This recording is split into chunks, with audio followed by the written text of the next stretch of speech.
ആ കണ്ണിനെ സൂക്ഷിക്കണമടോ. അതിന് അതാ ഒരു ചരിത്രം പറഞ്ഞു തരാം. പടച്ചവനെ ഒരു ചരിത്രം പറഞ്ഞു തരാം. മഹാനായ ആദരവായ പ്രവാചകൻ നബി മുഹമ്മദ് മുസ്തഫ സല്ലല്ലാഹു അലൈഹി വസല്ലമ തങ്ങളും സ്വഹാബത്തും മക്കയിൽ നിന്ന് മദീനയിലേക്ക് പോവുകയാ. സ്റ്റാറ്റസ് ഇടുന്നവർ, ഫോട്ടോ ഷെയർ ചെയ്യുന്നവർ, സ്വന്തം മക്കളുടെ ഫോട്ടോ വരെ ഇട്ടുകൊണ്ട് നടക്കുന്നവർ, നിങ്ങൾ മനസ്സിലാക്കണേ, നബിതങ്ങളും സ്വഹാബത്തും മക്കയിൽ നിന്ന് മദീനയിലേക്ക് പോവുകയാണ്.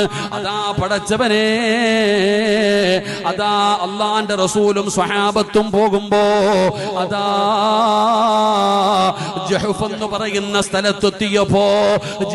പറയുന്ന സ്ഥലത്തെത്തിയപ്പോ ക്ഷീണം കാരണം നബിതങ്ങളും സ്വഹാബത്തും അവിടെ താമസിക്കുകയാണ്.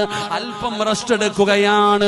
ആ സമയത്ത് മഹാനായ സഹൽ റളിയല്ലാഹു തആല അൻഹു, സുന്ദരനായ കാണാൻ അഴകുള്ള സൗന്ദര്യമുള്ള സഹൽ റളിയല്ലാഹു തആല അൻഹു പടച്ചവനെ തന്റെ വസ്ത്രം ഊരിയിട്ട് കുളിക്കാൻ പോവുകയാ. കേൾക്കണേ ചെറുപ്പക്കാരാ, നബിതങ്ങളുടെ സ്വഹാബത്തിന്റെ ചരിത്രമാണ്.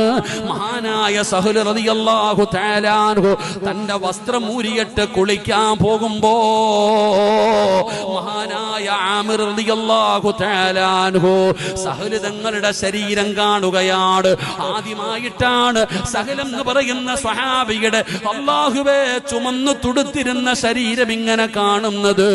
അത് കണ്ടപ്പോ ആമിർ റളിയല്ലാഹു തആല അൻഹു പറയുകയാ, വല്ലാഹി മാ റഅയ്തുമുൽ അല്ലാഹുവിനെ കൊണ്ട് തന്നെയാണ് സത്യം, ഇതുവരെ ഞാൻ ഇത്രയും മനോഹരമായ ഒരു ശരീരം ഞാൻ കണ്ടിട്ടില്ല.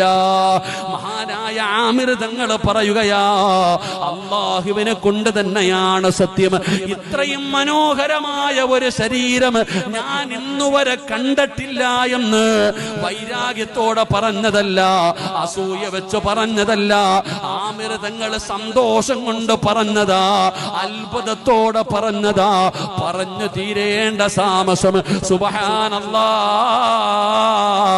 സഹൽ തങ്ങൾ ബോധം കെട്ട് താഴെ വീഴുകയാ.